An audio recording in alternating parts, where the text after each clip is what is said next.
میں نہیں جانتا کسی ایسے شخص کو, کسی ایسے ادارے کو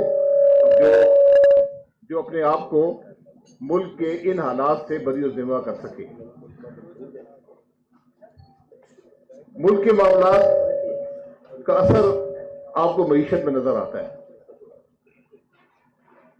جب ہم آئین کو توڑتے ہیں, جب الیکشن چوری ہوتے ہیں, جب ملک کے اندر قانون کی حکمرانی نہیں ہوتی, جب بنیادی حقوق نہیں ہوتے, جب میڈیا آزاد نہیں ہوتا, ان سب کے اثرات آپ کو معیشت میں نظر آئیں گے. تو آج ضرورت اس بات کی ہے کہ اکٹھے بیٹھا جائے کہ ملک کے اندر جب تک نفاق رہے گا ترقی نہیں ہوگی, ملک نہیں چلے گا. ملک کے اندر انتشار رہے گا, ملک نہیں چلے گا. ملک کے اندر سیاسی ہم آہنگی نہیں ہوگی, ملک نہیں چلے گا. یہ ذمہ داری آج سب کی ہے. یہ کہنا کہ یہ بیٹھے وہ نہ بیٹھے, آج سب کو بیٹھنا پڑے گا. 7 سال سے ملک کے اندر ہائیبریڈ حکومتیں ہیں, اور 7 سالوں نے ایک چیز ہم سب پر عیاں کر دی ہے کہ حل کسی کے پاس نہیں ہے. اگر حل ہوتا تو ہم آج یہاں نہ کھڑے ہوتے. عمران خان صاحب بھی حکومت کر چکے ہیں, آج بھی حکومت ان کے پاس ہے. پیپلز پارٹی, پاکستان مسلم لیگ نون, سب کے پاس حکومت ہے, لیکن ملک نہیں چل رہا. تو آج ملک کو چلانے کا راستہ ڈھونڈیں. ہائیبریڈ کے اندر اسٹیبلشمنٹ بھی شامل ہے, فوج کے اسٹیبلشمنٹ کے وہ بھی شامل ہیں. پھر حل ہے کس کے پاس؟ حل آپ کو ملے گا جب آپ اکٹھے بیٹھیں گے. فواد چودھری صاحب مجھے کوٹ لکھپت لے کے جانا چاہتے ہیں کسی وجہ سے. کوٹ لکھپت میں حل نہیں ہے, یا اڈیالہ میں جا بھی عمران خان صاحب کوٹ لکھپت چلے گئے, ہاں تو پھر وہاں کیوں لے جا رہے تھے. بہرحال یہ مسئلہ عمران خان صاحب کی رہائی کا نہیں ہے, یہ ملک کی رہائی کا ہے کہ جس بندش میں آج ہم ایسے باہر نکل سکیں. یہ 25 کروڑ کا ملک ہے اور یہ ہم سے نہیں چل رہا. یہ میرے بھائی اوورسیز بیٹھے ہوئے چلے گئے, ہاں ملک یہ لوگ چلا رہے ہیں. 38 ارب ڈالر پچھلے سال انہوں نے ادھر بھیجے. ہم نے یہاں سے صرف 30 ارب کی ایکسپورٹ کی ہے. اگر ابھی بھی ہمیں یہ بات سمجھ نہیں آتی کہ ملک ہم سے نہیں چل رہا, اور ہم نے ایک شخص کو بھی باہر بھیجنے میں کسی پاکستان کی حکومت کا کوئی عمل دخل نہیں ہے, سوائے اس کے کہ حالات اتنے خراب ہوئے کہ لوگ آج خود ہی باہر کا رخ کر رہے ہیں. سیلینا بی بی نے 15 لاکھ کی فگر دی ہے.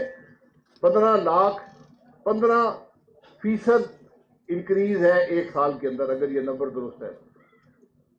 1 کروڑ پاکستانی ملک سے باہر تھے, اگر 15 لاکھ اور چلے گئے تو 15% بڑھ گئے, تو رقم بھی 15% آپ کی بڑھ جائے گی. یہ آج ہمارے ملک کے حالات ہیں, ان کو سمجھنے کی ضرورت ہے. اس کا حل ڈھونڈیں. حل آپس میں, جس طرح یہ بیٹھی ہوئی ہے, یہ آج کی میٹنگ ہے, اس طرح سامنے بیٹھنا پڑے گا. سیاستدانوں کو بھی, فوج کو بھی, جوڈیشری کو بھی, اس ملک کے بزنس مین کو بھی بٹھائیں.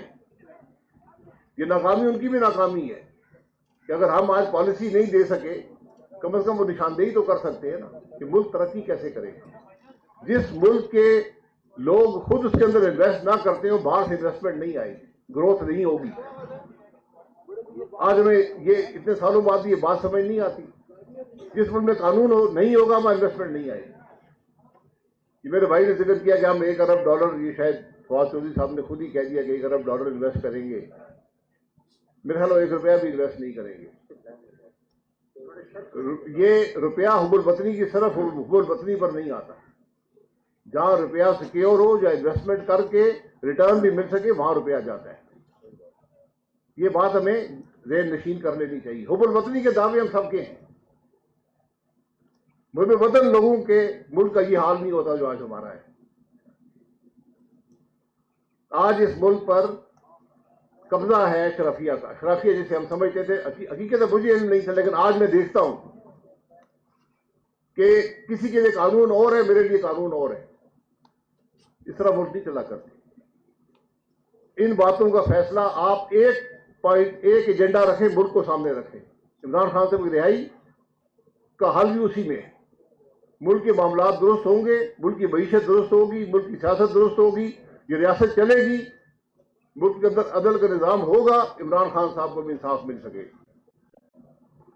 اس لیے آج جب آپ بیٹھے تو ایجنڈا یہ لے کر آئیں کہ آپ کے پاس کیا تجاویز ہے کہ ملک کے حالات درست ہو سکے. یہ سب سیاسی جماعتیں سینکڑوں سال کا تجربہ ان کے پاس ہے ملک چلانے کا، جو آج ملک کی لیڈرشپ ہے. تو میں سے کہتا ہوں آج فیلئر لیڈرشپ کا ہے. حالات پر الزام مت لگائیں کہ جب آپ نے خرابیوں کو تسلیم کر لیا، آپ غیر جمہوری عمل کا حصہ بن گئے، آپ نے آئین کو توڑ مروڑ کر پاس کیا.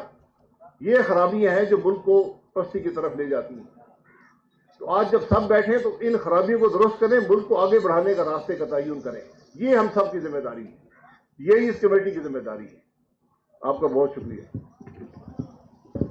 بہت شکریہ جی. آپ صرف جو ہے میں ایک جو آج کی جو کرکس ہوا ہے گفتگو کا، اس میں کچھ کنکلوڈ کرنے کے لیے جو بات کر رہے ہیں وہ ہے کہ ملک کی قومی سیاسی جماعتوں، دانشوروں، صحافیوں، وکلاء سمیت سوچ رکھنے والے طبقات اور سیاسی اور